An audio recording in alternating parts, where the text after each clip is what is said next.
Hello નમસ્કાર મિત્રો, દરેકનું હાર્દિક સ્વાગત છે મિત્રો. ધોરણ 7 વિષય આપણો વિજ્ઞાન. મિત્રો સરસ મજાનો પ્રથમ પરીક્ષાનું પેપર સોલ્યુશન જોવાના છીએ, જે આપણે 6/10/2025 રોજ લેવાશે. મિત્રો સોમવારનું પેપર છે, આપણને 80 ગુણનું પેપર હશે અને 11 થી 2 નો સમય આપવામાં આવશે. તમારી જે સ્કૂલ પ્રમાણે મિત્રો સમયમાં ફેરફાર હોઈ શકે છે. તો સંપૂર્ણ મિત્રો પેપર સોલ્યુશન જોઈશું તે પહેલાં ચેનલમાં નવા છો તો ફટાફટ ચેનલને સબસ્ક્રાઇબ કરી તમારા મિત્રોને અવશ્યથી શેર કરી દેશો. અને તમામ વિષયના પેપરની જે લિંક છે, સોલ્યુશનની લિંક એ આ વિડીયો ડિસ્ક્રિપ્શનમાં આપેલા છે. તો જોઈએ પહેલો પ્રશ્ન છે મિત્રો, વિકલ્પો આપેલા છે. પહેલો વિકલ્પ, નીચેના પૈકી પ્રતિ એસિડ એટલે કે એન્ટાસિડ પદાર્થ કયો છે? તો option B milk of magnesia. બીજા નંબર છે, લાળ એ ખાલી જગ્યાનું સરળ શર્કરામાં રૂપાંતર કરે છે? તો ઓપ્શન સી સ્ટાર્ચ. આગળ વધીશું. ત્રીજા નંબર છે, આરામદાયી સ્થિતિમાં પુખ્ત વયની વ્યક્તિમાં 1 મિનિટમાં શ્વસન દર કેટલો હોય છે? તો આવશે મિત્રો 15 થી 18. Option C. 4, કયા અવયવમાં કાર્બોદિત, ચરબી અને પ્રોટીનનું પાચન થઈ સરળ પદાર્થોમાં રૂપાંતર થાય છે? ઓપ્શન એ નાનું આંતરડું. 5, નીચેના પૈકી કયું તટસ્થ દ્રાવણ છે? તો ઓપ્શન ડી ખાંડનું દ્રાવણ. ત્યારબાદ આગળ વધીશું. છઠ્ઠા નંબર છે, નીચેના પૈકી કયો ભૌતિક ફેરફાર નથી? તો ઓપ્શન સી લોખંડનું કટાવું. ત્યારબાદ આગળ 7, અળસિયું શાના દ્વારા શ્વસન કરે છે? તો કે એની ત્વચા દ્વારા, એટલે કે ભીની ત્વચા દ્વારા. પ્રશ્ન 8, નીચેના પૈકી કઈ વનસ્પતિ મૃતોપજીવી પોષણ દર્શાવે છે? તો કે મશરૂમ. Option B. મિત્રો સંપૂર્ણ પેપર સોલ્યુશન છેલ્લા સુધી બન્યા રહેશો, તમને ખૂબ જ ઉપયોગી સાબિત થશે. અને તમામ વિષયના પેપર આપેલા છે, એ પણ સોલ્યુશન જોઈ લેશો. જોઈએ પ્રશ્ન 9, નીચેનામાંથી કયું પ્રાણી સેલ્યુલોઝનું પાચન કરી શકે છે? તો આવશે ઓપ્શન સી ગાય. 10, સૂર્યની ગરમી આપણા સુધી ઉષ્માના પ્રસરણની કઈ રીતે પહોંચે છે? તો આવશે ઓપ્શન સી ઉષ્મીય વિકિરણથી. 11, વિનેગરમાં કયો એસિડ રહેલો હોય છે? તો આવશે એસિટિક એસિડ. Option B. ત્યારબાદ આગળ વધીશું. વિકલ્પ નંબર 12 છે, નીચેનામાંથી કયું સજીવ માત્ર અજારક શ્વસન કરે છે? ઈસ્ટ. Option C. મારા દોસ્તો, આ વિડીયો નીચે જોશો તો તમારે ચેનલને સબસ્ક્રાઇબ કરી લેવાનો છે અને ત્યારબાદ કોમેન્ટના ઓપ્શનને આ રીતે સ્વાઇપ કરશો તો હાઇપનો ઓપ્શન આવશે, તે પર સિમ્પલી એક વખત ક્લિક કરશો તો જોવા મળશે નવું જ નજરાણું. ક્લિક કર્યા બાદ આ રીતના તમે જોવા મળશે અને આપણે જે છે હાઇપના પોઈન્ટ્સ છે એ ઉપર એક વખત મિત્રો સિમ્પલી ક્લિક આપી દેવાનો છે. ત્યારબાદ મિત્રો આપણને કહ્યું છે કે વ્યાખ્યા આપો. પહેલો છે તાપમાન. તો કે પદાર્થની ઠંડાપણા કે ગરમપણાની સ્થિતિ દર્શાવતા માપનને તાપમાન કહે છે. ત્યારબાદ બીજા નંબર છે પ્રકાશ સંશ્લેષણ. તો કે લીલા છોડ પર્ણમાં રહેલા હરિતદ્રવ્ય એટલે કે ક્લોરોફિલ અને સૂર્યપ્રકાશની મદદથી કાર્બન ડાયોક્સાઇડ અને પાણીનો ઉપયોગ કરી પોતાનો આહાર તૈયાર કરે છે. આ પ્રક્રિયાને પ્રકાશ સંશ્લેષણ કહેવાય છે. પ્રશ્ન 3, પાચન. તો કે શરીરમાં ખોરાક દ્વારા લીધેલા જટિલ ઘટકોનું સરળ સ્વરૂપમાં રૂપાંતર થવાની પ્રક્રિયાને પાચન કહે છે. પ્રશ્ન 4, ગેલ્વેનાઇઝેશન. તો કે લોખંડ પર જસતનું પાતળું પડ ચડાવવાથી પ્રક્રિયાને ગેલ્વેનાઇઝેશન કહે છે. 4, તો કે એસિડ અને બેઝ વચ્ચે થતી તટસ્થીકરણની રાસાયણિક પ્રક્રિયાને અંતે બનતા પદાર્થને ક્ષાર કહે છે. આગળ પ્રશ્ન 2 છે, એક એક વાક્યમાં ઉત્તર આપીશું. પહેલો પ્રશ્ન, મૂળ દ્વારા શોષાયેલું પાણી અને ખનિજ ક્ષારોનું દ્રાવણ કયા સુધી વહન પામે છે? તો કે મૂળ દ્વારા શોષાયેલું પાણી અને ખનિજ ક્ષારોનું દ્રાવણ પ્રકાંડમાંથી તેની શાખાઓ અને પર્ણ સુધી વહન પામે છે. પ્રશ્ન 2, પ્રાણીઓના સ્નાયુમાં થતા અજારક શ્વસનમાં ગ્લુકોઝનું અપૂર્ણ દહન થઈ શું બને છે? તો કે પ્રાણીઓના સ્નાયુમાં થતા અજારક શ્વસનમાં ગ્લુકોઝનું અપૂર્ણ દહન થઈ ઇલેક્ટ્રિક એસિડ અને શક્તિ છૂટી પડે છે. પ્રશ્ન 3, ઉનાળામાં આપણે સફેદ કે આછા રંગના સુતરાઉ કાપડ શા માટે પહેરતા હોઈએ છીએ? તો કે સફેદ કે આછા રંગના સુતરાઉ કપડાં ઉષ્માનું શોષણ ઓછું અને પરાવર્તન વધુ કરતા હોવાથી ઉનાળામાં શરીર ઠંડુ રહે છે. પ્રશ્ન 4, ઉચ્છ્વાસ દરમિયાન પાંસળીઓ અને ઉદરોદર પટલની સ્થિતિમાં થતો ફેરફાર જણાવો. તો કે ઉચ્છ્વાસ દરમિયાન પાંસળીઓ નીચેની તરફ અંદર જાય છે અને ઉદરોદર પટલ ઉપરની તરફ ખસી પોતાના મૂળ સ્થાને આવે છે. પ્રશ્ન 5, સૂચકો એટલે શું? તો કે આપેલ પદાર્થ એસિડિક છે કે બેઝ તેનું પરીક્ષણ કરવા વપરાતા પદાર્થોને સૂચકો કહે છે. પ્રશ્ન 6, કોષીય શ્વસનના મુખ્ય 2 પ્રકાર કયા છે? તો કોષીય શ્વસનના મુખ્ય 2 પ્રકાર જારક શ્વસન અને અજારક શ્વસન છે. પ્રશ્ન 7, ધોવાના સોડાની લિટમસ પત્ર પરની અસરો જણાવો. તો કે ધોવાના સોડા લાલ લિટમસ પત્રને ભૂરું બનાવે છે. મિત્રો વિડીયોને ખાસ લાઈક કરી દેશો। પ્રશ્ન 8, નાના આંતરડામાં ખોરાકના કયા ઘટકોનું પાચન થાય છે? તો કે નાના આંતરડામાં કાર્બોદિત, ચરબી અને પ્રોટીન ઘટકોનું પાચન થાય છે। પ્રશ્ન 9, તપેલીમાં દૂધ ઉષ્મા પ્રસરણની કઈ રીતથી ગરમ થાય છે? તો કે તપેલીમાં દૂધ ઉષ્મા નયનની રીતથી ગરમ થાય છે। પ્રશ્ન 10, રક્ષક કોષોનું કાર્ય જણાવો। તો કે રક્ષક કોષો પર્ણરંધ્રોના ખુલવા અને બંધ થવાની ક્રિયાનું નિયંત્રણ કરે છે। ત્યારબાદ મિત્રો તફાવત આપો, બે મુદ્દા લખવાના થશે, લીલ અને ફૂગ। તો લીલ તો કે તે સ્વાવલંબી છે, ફૂગ તો પરાવલંબી છે। લીલમાં હરિતદ્રવ્ય હોય છે, ફૂગમાં હરિતદ્રવ્યનો અભાવ હોય છે, એટલે કે હોતું નથી। ત્યારબાદ આગળ બેજ અને ક્ષાર। તો બેજ સ્પર્શે ચીકણા હોય છે, ક્ષાર સ્પર્શે ચીકણા હોતા નથી। બેજ લાલ લિટમસ પત્રને ભૂરું બનાવે છે, ક્ષાર મોટે ભાગે લાલ કે ભૂરા લિટમસ પત્ર પર કોઈ અસર કરતા નથી। ત્યારબાદ તફાવત આપો, નાનું આંતરડું અને મોટું આંતરડું। તો કે નાનું આંતરડું તો તે મોટા આંતરડા કરતાં વધારે લાંબુ અને ગૂંચળામય છે, તેની લંબાઈ 7.5 મીટર છે। મોટું આંતરડું નાના આંતરડા કરતાં પહોળું અને ટૂંકું છે, તેની લંબાઈ 1.5 એટલે કે 1.5 મીટર છે। નાનું આંતરડું ખોરાકનું પાચન અને શોષણ થાય છે, મોટા આંતરડામાં ખોરાકનું પાચન કે શોષણ થતું નથી, ફક્ત પાણી અને ક્ષારનું શોષણ થાય છે। ત્યારબાદ આગળ ઉષ્માના સુવાહક અને ઉષ્માના અવાહક। તો કે આ પદાર્થોમાંથી ઉષ્માનું વહન સહેલાઈથી થઈ શકે છે અને આ પદાર્થોમાંથી ઉષ્માનું વહન સહેલાઈથી થઈ શકતું નથી।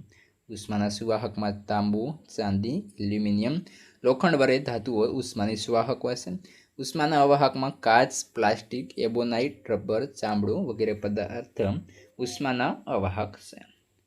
આગળ પ્રશ્ન 3, નીચેના પ્રયોગોનું આકૃતિ દોરી વર્ણન કરો।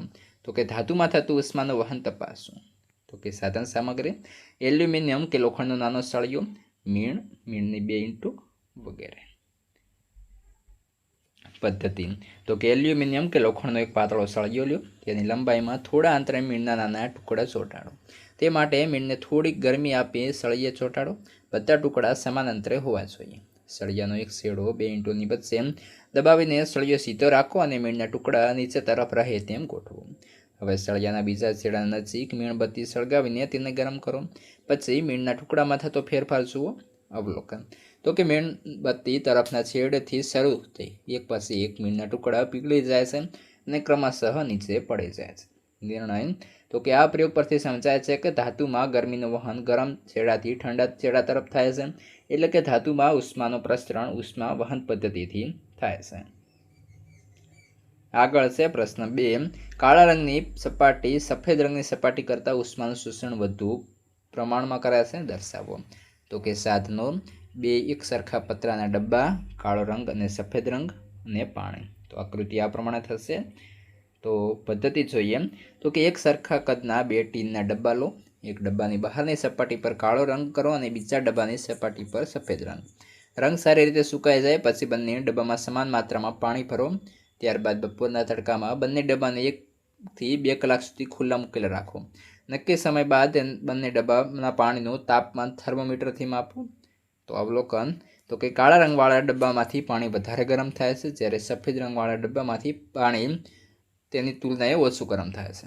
નિર્ણય, તો કે આથી સાબિત થાય છે કે કાળી સપાટી ઉષ્માને વધુ પ્રમાણમાં શોષે છે, જ્યારે સફેદ સપાટી ઉષ્માનું શોષણ ઓછું કરે છે।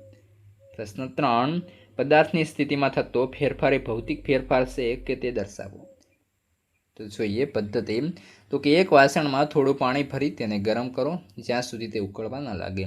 પાણી ઉકળતા તેની સપાટી પરથી વરાળ ઉઠતી જોવા મળે છે। હવે તે ઉકળતા પાણીની વરાળ ઉપર એક વાસણ હેન્ડલથી પકડીને થોડા સમય માટે ઊંધું રાખો। પછી તે વાસણની અંદરની સપાટી પર નજર કરો। અવલોકન, તો કે વાસણની અંદરના નાના નાના પાણીના ટીમ્પા દેખાશે।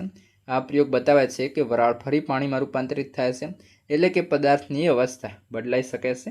આ પ્રક્રિયા ભૌતિક ફેરફાર કહેવાય છે। વૈજ્ઞાનિક કારણ આપો।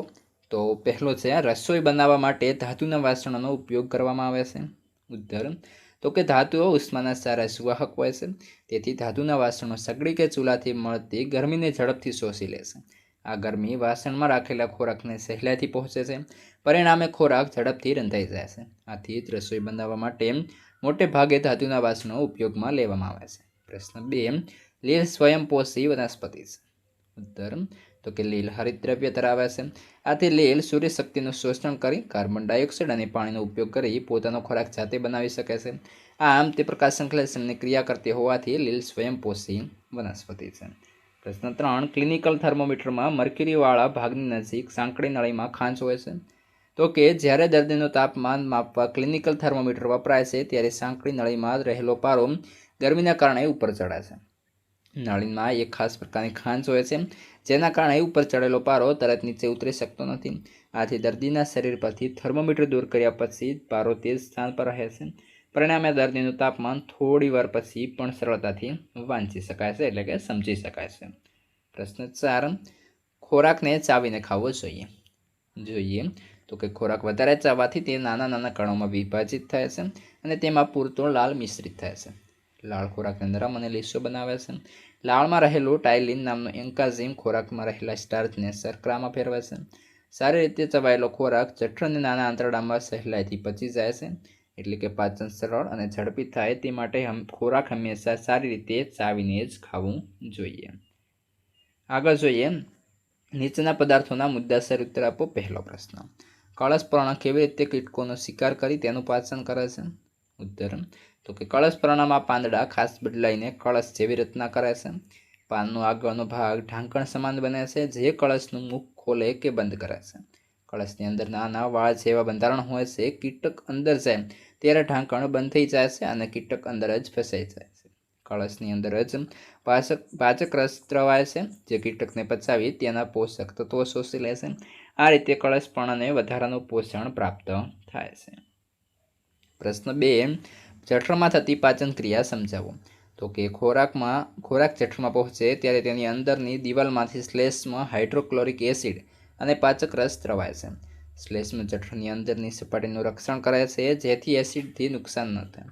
હાઇડ્રોક્લોરિક એસિડ ખોરાકમાં રહેલા જીવાણુઓનો નાશ કરે છે અને પાચન માટે જરૂરી આલ્કલી માધ્યમ પૂરો પાડે છે. આ એસિડ પાચક રસોને સક્રિય બનાવે છે. જઠરમાં ખોરાક સારી રીતે હલવાય અને તે અર્ધપ્રવાહી સ્વરૂપ ધારણ કરે છે. પાચક રસ પ્રોટીનનો એક ભાગ પચાવી દે છે. ખોરાક અર્ધપ્રવાહી બનતા અને તેમાં થોડી ખટાશ આવતા જઠરનું નીચલું દ્વાર ખોલી જાય છે અને ખોરાકના નાના આંતરડામાં પ્રવેશે છે. પ્રશ્ન 3, તમારી પાસે માત્ર હળદરનું જ સૂચક છે. તમને હાઇડ્રોક્લોરિક એસિડ, સોડિયમ હાઇડ્રોક્સાઇડ અને ખાંડનું દ્રાવણ ધરાવતા 3 પ્રવાહી આપવામાં આવે છે, તો તમે તેને કેવી રીતે ઓળખી શકશો? તો જોઈએ, 3 બોટલોને અલગ અલગ ઓળખવા માટે નંબર 1, નંબર 2 અને નંબર 3 એમ લેબલ લગાવો. હળદરનું સૂચક તૈયાર કરો અને તેમાં 5 હળદર પત્ર બનાવો. હળદર પત્ર લઈને દરેક પર અલગ અલગ બોટલના દ્રાવણમાં 2 ટીમ્પા નાખો.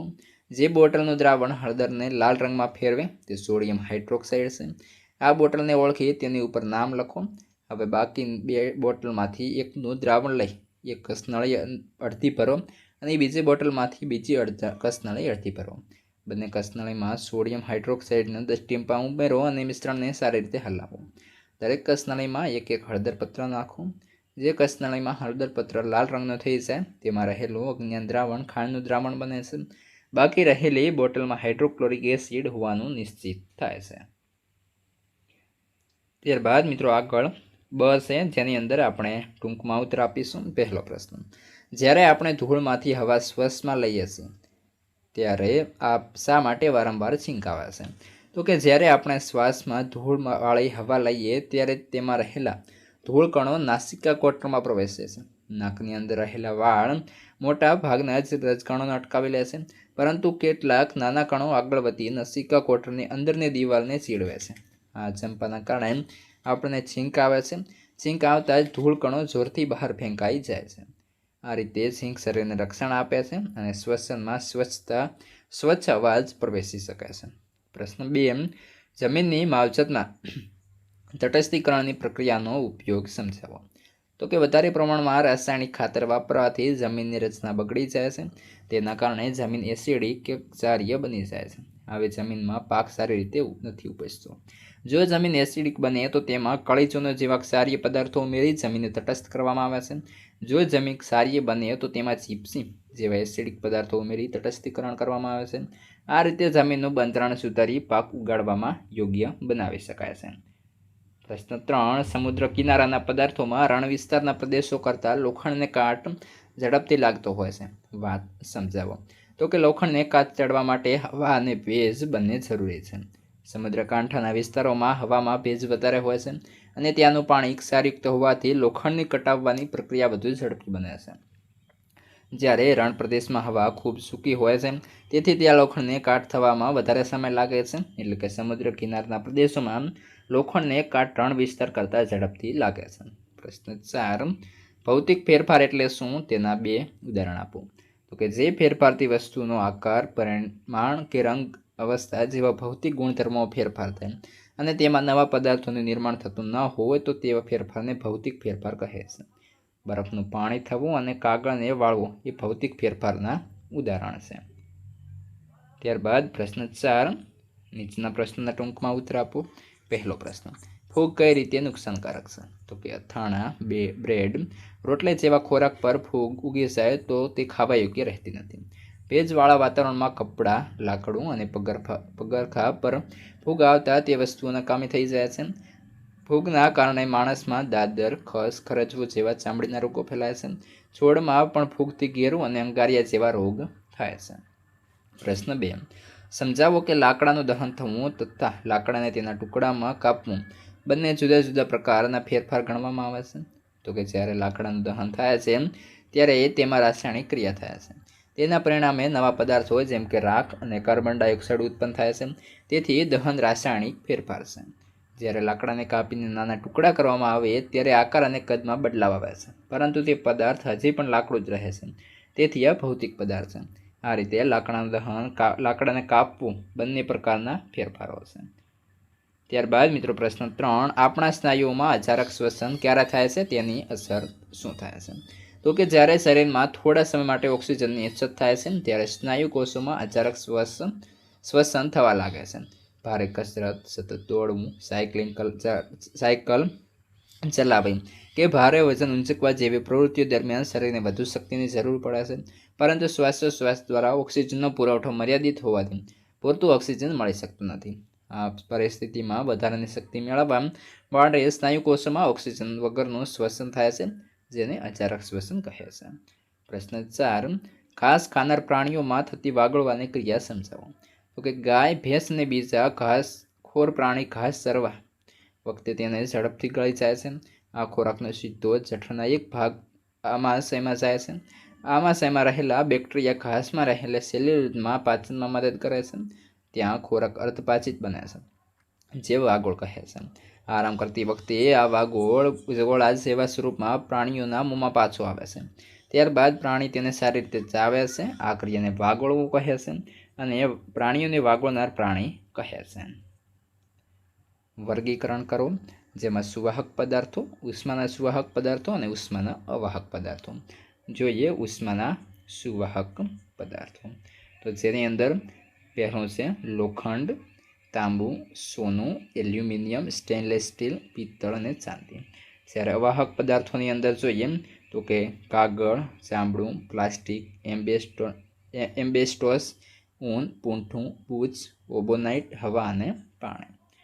ત્યારબાદ ખરા કે ખોટા, જેમાં પહેલું છે રાઇઝોબિયમ બેક્ટેરિયા કઠોળ વર્ગની વનસ્પતિના પર્ણોમાં રહેલા છે, તો ખોટું. ત્યારબાદ મર્ક્યુરીની ઉષ્માવહનની રીતે ગરમ થાય છે, ખરું. આપણે સૂઈ ગયા હોઈએ ત્યારે શક્તિની જરૂર હોતી નથી, ખોટું. આમળા અને ખાટા ફળોમાં વિટામિન સી હોય છે, તો ખરું. ત્યારબાદ મિત્રો આજે આપણે પેપર બનાવ્યો છે, તેનું જો તમારે PDF જોઈએ છે તો તમે વોટ્સએપ પર કોન્ટેક્ટ કરી શકો છો. તમારા તમામ 20ના પેપર આપણી ચેનલ પર ઉપલબ્ધ છે અને તેની લિંક આ વિડીયોના ડિસ્ક્રિપ્શનમાં આપી દઈશું.